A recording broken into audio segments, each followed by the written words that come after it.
폴 카일이라는 찬양 사역자는 원래 직업이 의사였지만 커뮤니티 오브 더 킹이라고 하는 기독교 단체를 만들어서 청년들에게 복음을 전하는 사역을 하였습니다.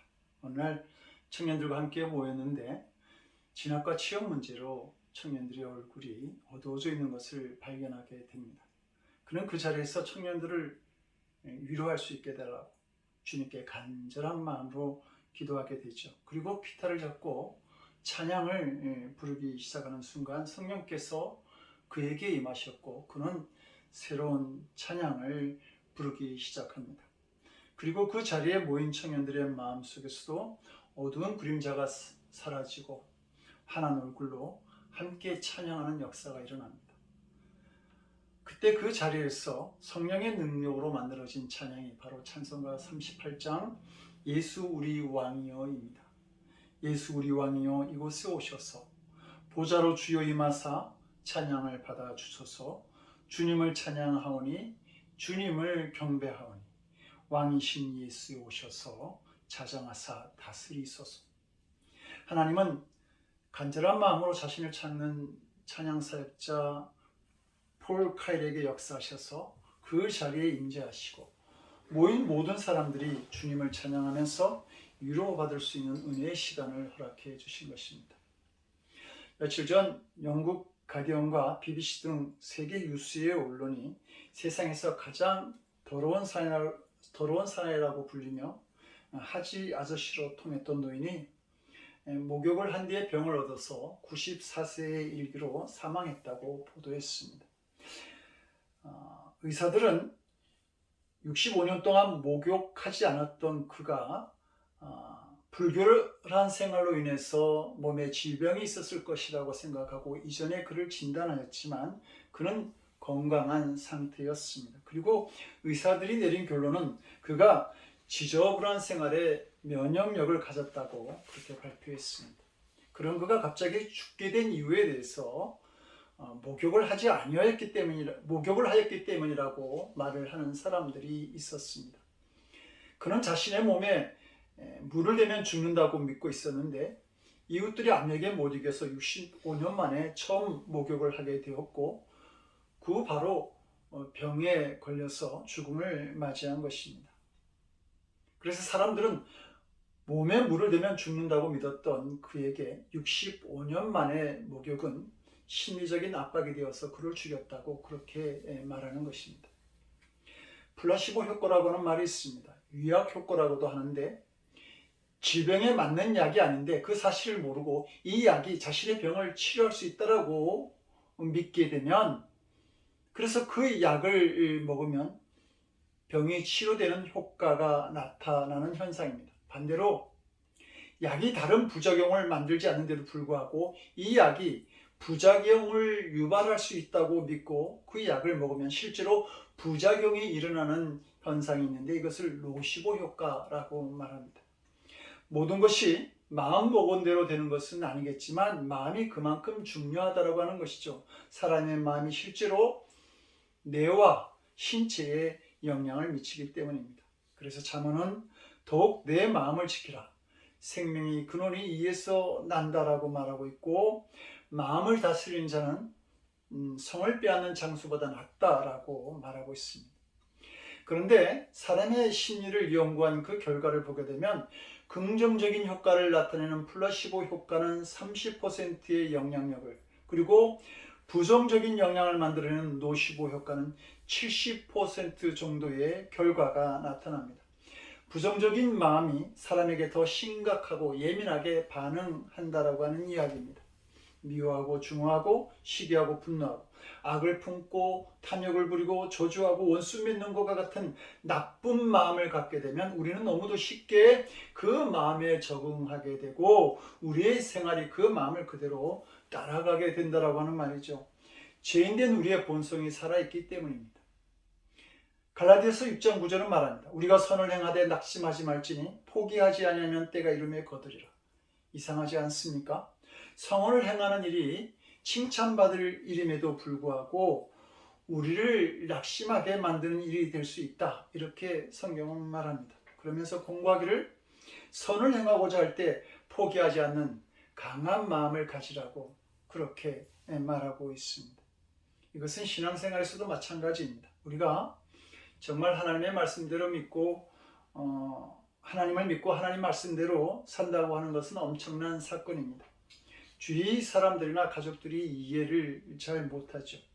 하나님을 정말 믿고 하나님 말씀대로 순종하며 살고자 하면 가족이나 교우들이 이해하지 못할 뿐만 아니라 때로는 그들로부터 비난을 받기도 합니다. 어지간히 마음이 강하지 아니하면 주님의 말씀 그대로 살아갈 수 없다는 말입니다. 모세는 하나님의 명령대로 바로 앞에 나아가 이스라엘 백성들을 놓아달라고 요구했을 때 그 자신도 두려운 마음이 들었습니다. 홍해 앞에 섰을 때는 동족들이 얼마나 원망하고 비난했는지 모릅니다. 그들 자신들을 위해서 목숨을 내놓은 채 바로왕과 싸우고 지금은 오직 자신들에게 헌신하고 있는 모세에게 어려움이 생겼다고 바로 원망하고 있는 겁니다. 소년 다윗이 목숨을 내놓고 이스라엘을 구하기 위해 골리앗과 싸우러 나가고자 할 때에 형들은 칭찬하고 격려하기보다는 자기 주제도 모르고 잘난 체 한다고 그렇게 비아냥거리고 야단을 쳤습니다. 엘리야가 갈멜산에서 바알과 아세라 선지자 850명과 영적 전투를 벌이고 있을 때 이스라엘 백성들 모두는 구경꾼들이었습니다. 어느 하나 엘리야를 응원하면서 그를 위해 기도한 사람이 없었다는 말입니다. 세상 권력과 싸우는 엘리야가 미련하고 어리석게 보였던 것이죠. 나중에 하늘에서 불이 내리니까 비로소 엘리야의 편이 되어서 바알 선지자를 죽이는 것을 볼 수 있습니다. 신앙의 길이라고 하는 것, 세상 사람들을 볼 때 미련하고 어리석게 보일 수 있는 일들입니다. 그러므로 정말 하나님을 믿고 순종하려면 강한 마음을 가져야 합니다. 오늘 본문은 유대 나라의 세 번째 왕인 아사에 대해서 기록하고 있습니다. 그는 자신의 할아버지가 되는 솔로몬이 예루살렘 성전을 건축하고 난 뒤에 그 성전을 얼마나 심하게 더럽혔는지를 잘 알고 있었습니다. 솔로몬이 아내와 첩으로 맞이한 이방 여인들이 우상도 함께 들여와서 섬김으로 인해서 하나님을 향한 믿음이 이스라엘에서 사라지고 있었던 것이죠. 그리고 그 죄로 인해서 나라가 남유다와 북이스라엘로 갈라지는 비극을 목격하기도 했습니다. 그래서 그는 신앙개혁 운동을 벌입니다. 역대하 14장 3절 5절에서 아사왕이 이방 제단과 산당을 없애고 주상을 깨뜨리며 아세라 상을 찍었고 태양상마저 없앴다고 기록하고 있습니다. 이스라엘에 오직 하나님만을 향한 신앙이 세워지기를 원했던 것이죠. 그리고 오늘 본문에서 아사왕은 다시 제2차 신앙개혁 운동을 벌이고 있는데 자신이 다스리고 있는 유대 땅, 즉 유다와 베냐민 지파에 있는 가증한 물건들을 모두 없앴을 뿐만 아니라 빼앗은 땅 에브라임 산지에 있는 물건 중에서도 가증한 것이 있으면 다 없애버렸습니다. 우상뿐만 아니라 조금이라도 믿음에 방해가 될 만한 것들이 있었다고 한다면 어떤 가증한 물건마저도 다 없애버렸던 것입니다. 심지어 16절에 보게 되면 아사왕이 어머니 미아가가 아세라 목상을 섬기는 것을 보고 어머니를 태우의 자리에서 폐위시키고 우상을 찌고 가루로 내어 불살라 버리는 것을 보게 됩니다. 무슨 일이 있어도 우상을 깨뜨리고 오직 하나님만 영광 받으시는 나라, 정결한 믿음을 가진 나라를 그는 만들고 싶었습니다. 그런데 성경은 아사가 이렇게 신앙개혁을 하기 전에 먼저 한 일이 마음을 강하게 하였다라고 말합니다. 정말 하나님을 믿고 순종하려면 먼저 강한 마음을 가져야 하는 것입니다. 성경을 보면 유독 여호수아와 관련해서 마음을 강하게 하라고 하는 말씀이 있는 것을 보게 됩니다. 신명기 31장 7절을 보게 되면 모세가 여호수아를 불러 온 이스라엘 목전에서 그에게 이르되 너는 마음을 강하게 하고 담대하라. 너는 이 백성을 거느리고 여호와께서 그들의 열조에게 주자고 맹세하신 땅에 들어가서 그들로 그 땅을 얻게 하라고 말하고 있습니다. 점령해야 할 가나안 땅을 두고 모세가 여호수아에게 부탁한 것은 마음을 강하게 하라고 하는 것입니다. 마음을 강하게 할 때에 가나안 땅을 점령할 수 있기 때문이죠. 여호수아서 1장 9절에서 하나님께서는 여호수아에게 이렇게 말합니다. 내가 내게 명한 것이 아니냐. 마음을 강하게 하고 담대히 하라. 두려워 말며 놀라지 말라. 내가 어디로 가든지 내 하나님 여호와가 너와 함께 하느니라. 지금 모세의 뒤를 이어서 여호수아가 이스라엘의 지도자가 되었지만 여호수아는 두려워하는 마음이 있었습니다. 바로 왕 앞에서 당당히 맞서 이스라엘 백성들을 해방시킨 지도자, 광야의 길을 가는 동안 200만 이스라엘 백성들이 필요로 하는 양식과 물을 공급하고 길을 인도한 모세와 자신을 비교할 때에 자신이 너무 부족하고 초라하게 보였던 것입니다. 그런데 하나님은 그런 여호수아에게 마음을 강하게 하라고 말씀하십니다. 그 마음이 하나님이 함께 하실 수 있는 마음이요, 위대한 지도자 모세가 했던 모든 일들을 능히 감당하는 위대한 지도자가 될 수 있었기 때문입니다. 가나안을 향해 가고 있었던 여호수아가 가나안 족속과 싸우는 군장들에게 이렇게 말하죠. 두려워 말며 놀라지 말고 마음을 강하게 하고 담대하라. 너희가 더불어 싸우는 모든 제적에게 여호와께서 다 이와 같이 하시리라. 이와 같이 한다라고 말하고 있습니다. 아무리 족속의 다섯 왕들과 싸울 때 하나님께서는 하늘의 해와 달을 멈추게 하시고 이스라엘에게 큰 승리를 허락해 주셨습니다. 그때 여호수아는 이 놀라운 역사가 강하고 담대한 마음을 가진 자들에게 임할 수 있다라고 하는 사실을 알고 군장들에게 마음을 강하게 하라고 권면하였던 것입니다. 마음을 강하게 한다라고 하는 것은 하나님 외에는 모든 도움을 다 끊고 오직 하나님만을 의지하겠다고 결단하는 것입니다. 이렇게 하나님만을 의지하게 될 때에 하나님이 반드시 역사하시는 것이죠. 미얀마로 가서 헌신적인 선교사로 일한 미국의 아도니람 저드슨이 인도에서 일하고 있던 영국의 위대한 선교사 윌리엄 캐리를 1812년에 방문하게 됩니다. 저드슨은 캐리 선교사와 정원을 함께 걸으면서 캐리 선교사의 헌신에 깊은 감동을 받게 됩니다. 캐리 선교사는 세 차례에 걸쳐 살해당할 뻔했고 인도 정부의 가든 선교에 방해를 받았으며 수고와 땀으로 일으켜 놓은 원고와 인쇄 도구들과 서류들이 거의 다 불타버리는 화재를 경험하였습니다. 저드슨은 어떻게 이렇게 수많은 역경들을 그 캐리 선교사가 견디고 다시 일어설 수 있었는지 그 용기와 믿음에 대해 윌리엄 캐리에게 물어보게 됩니다. 그렇죠? 캐리 선교사는 저드슨을 안내해서 정원의 한편 구석으로 데리고 갑니다. 그리고는 이렇게 말합니다. 여기가 바로 나의 예배 장소이자 기도와 묵상의 자리입니다. 이 자리가 없었다면 나는 계속해서 닥쳐온 고난을 이겨내지 못했을 것입니다. 나는 매일 새벽 5시마다 이 자리에 와서 하나님께 기도합니다. 그리고 하나님이 지으신 저 꽃들을 바라보며 묵상을 하고 이야기를 합니다. 나는 6시경에 들어가서 아침을 먹고 하루 일과를 시작합니다. 저녁이 되면 밥을 먹고 나서 손에 성경을 들고 다시 이 자리로 옵니다.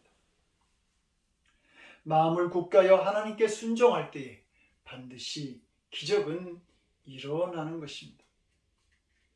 본문에 나오는 5대 선지자는 아사왕에게 오기 전에 하나님의 말씀을 듣고 아사왕에게로 와서 말씀 그대로를 전하게 됩니다.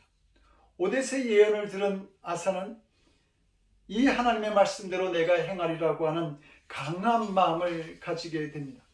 아사왕의 마음에 내가 무슨 일이 있어도 하나님의 말씀을 따라 우상을 깨뜨려 버리리라고 하는 결단이 있지 않았다고 한다면 1, 2차에 걸친 신앙 기억과 자신의 어머니마저 피해시키는 신앙의 정결 운동을 하지 못하였을 것입니다. 우리가 마음을 강하게 가진다라고 하는 말은 싸운다거나 혹은 고집을 꺾지 않겠다라고 하는 말이 결코 아닙니다.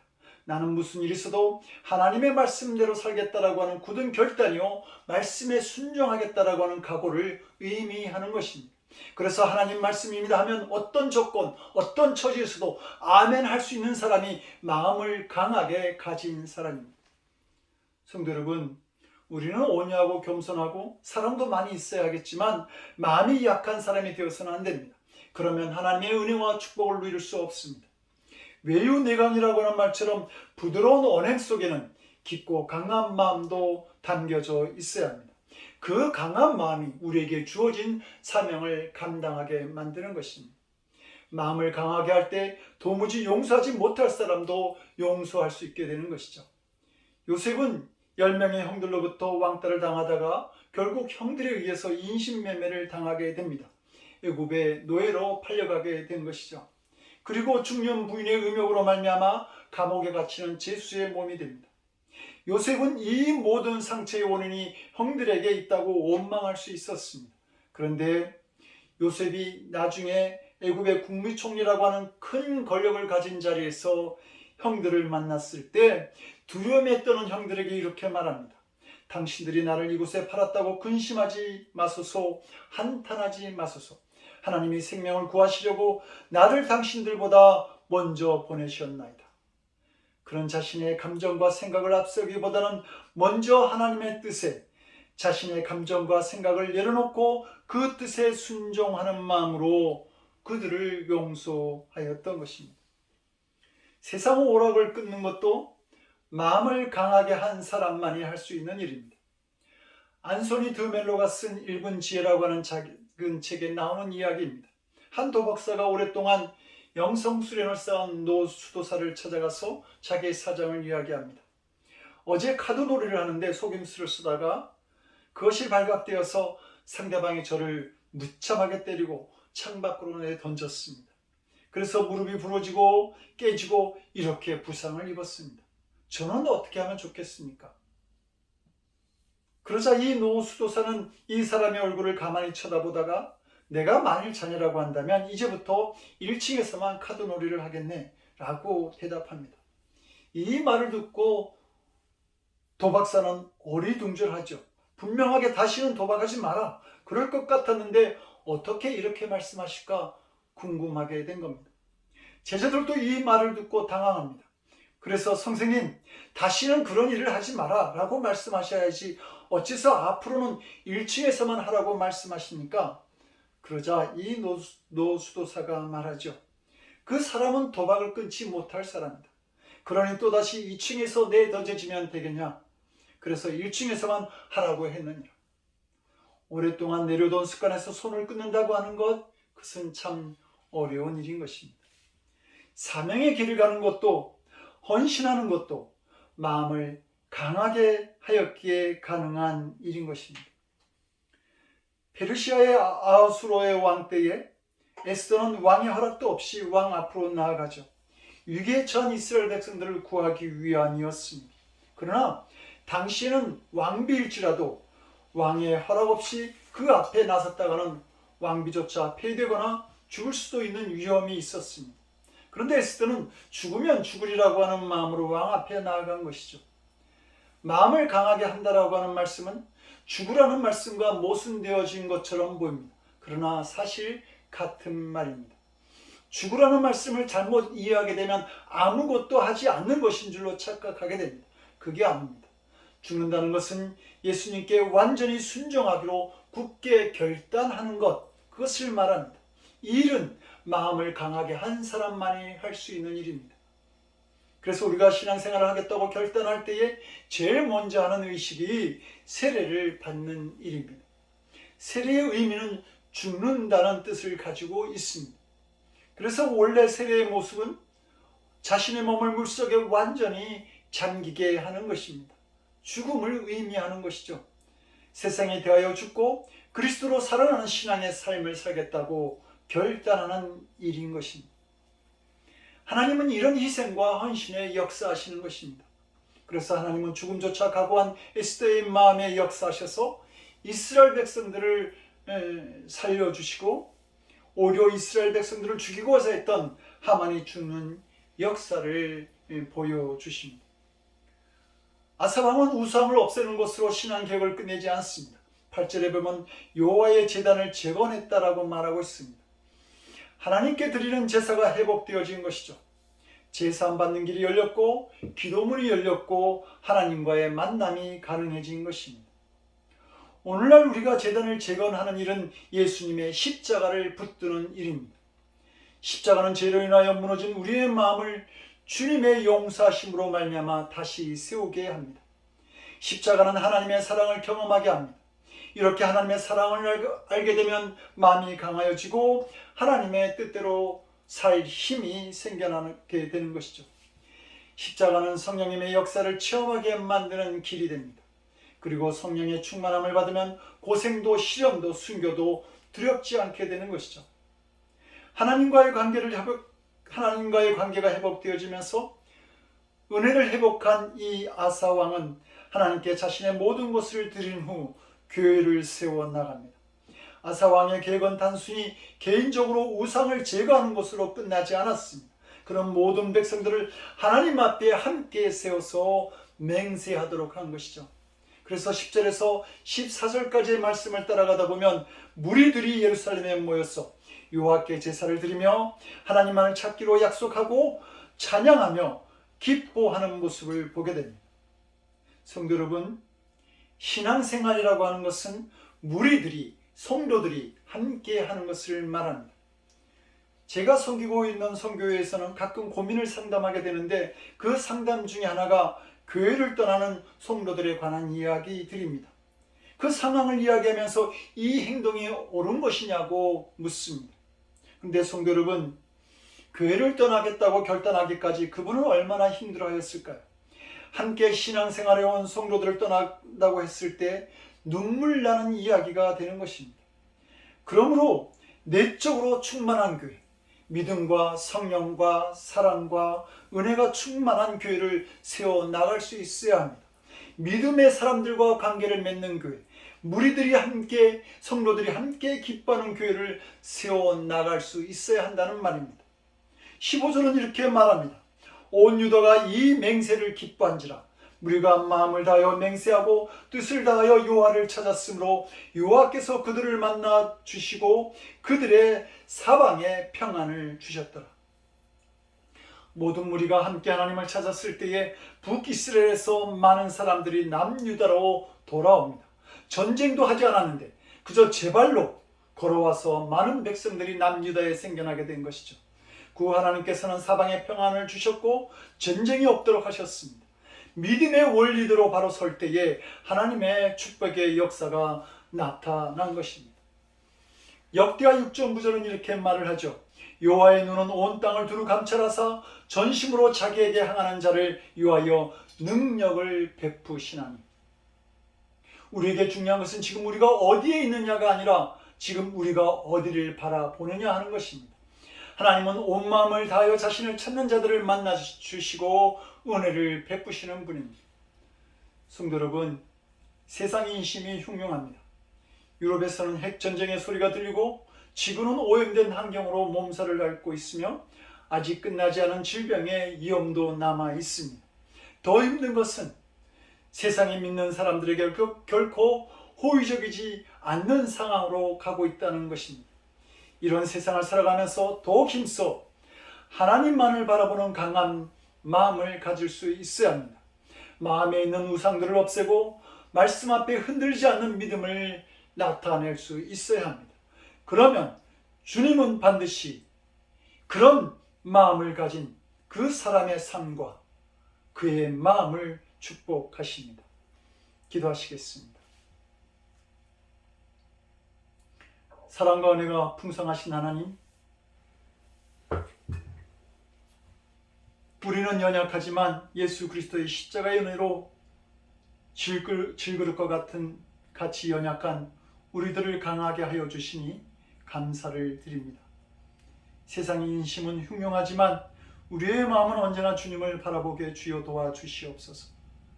강한 마음에 역사하시는 주님의 은혜를 따라 담대하게 승리하는 저희들 될 수 있도록 주여 우리의 삶을 인도하여 주시옵소서. 이제는 십자가의 은혜로 무너진 마음을 새롭게 세우시는 우리 주 예수 그리스도의 크신 은혜와 독생자의 희생제물을 통해 보여주신 놀라우신 사랑으로 우리의 마음을 강건하게 하시는 아버지 하나님의 극진하신 사랑하심과 추하고 더러운 우리의 마음속에 찾아오셔서 오직 주님만을 바라볼 수 있는 강한 마음을 허락하시는 성령님의 감화감동 우리 안에 교통하시고 역사하시는 놀라우신 은총, 마음을 강하게 함으로 번잡하고 흉흉한 세상에서 오직 주님만을 바라보고 주신 사명 감당하기 원하는 거룩한 성도들 머리 위에 저들의 삶과 가정과 일터와 드리는 기도 위에 그리고 복음 사역을 함께 나누는 선교사님들 위해 지금으로부터 영원토록 함께 하옵시기를 간절히 축원드리옵나이다. 아멘.